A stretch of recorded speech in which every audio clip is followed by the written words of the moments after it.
నమస్తే అందరికి. ఈ తప్పుడు పనులు చేసేటోళ్ళు, ఇన్లీగల్ కాంటాక్ట్స్ పెట్టుకొని మీరు ఇలాంటి పనులు చేసేటోళ్ళు కొంచెం ఆలోచించండి.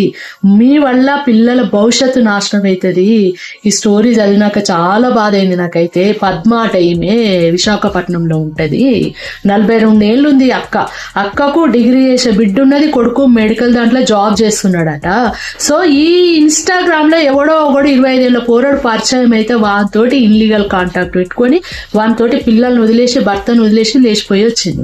పిల్లలు పోయి బతలాడిరట, అమ్మ రా, వద్దమ్మా, రామ్మ అంటే కూడా అసలు ఆ బిడ్డ డిగ్రీ చదువుతున్నదట. బిడ్డ భవిష్యత్తు ఆలోచించినావే నీ, అసలు ఏమనాలే నిన్ను, ఏం సాధించినావు నువ్వు?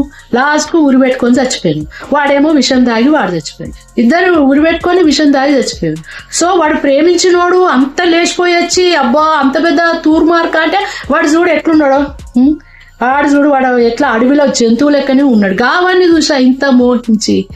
అసలు పిల్లలు ఎంత ఆగం కావచ్చు, ఆడపిల్ల ఎంత ఆగం కావచ్చు. ఇంకా ముఖ్యంగా గిదానమ్మా చాలా మంది ఇట్లా నిజంగా ఆగమవుతురు. ఈ అడ్డమైన సోషల్ మీడియా, ఈ చేతులు మొబైల్ ఉండడము.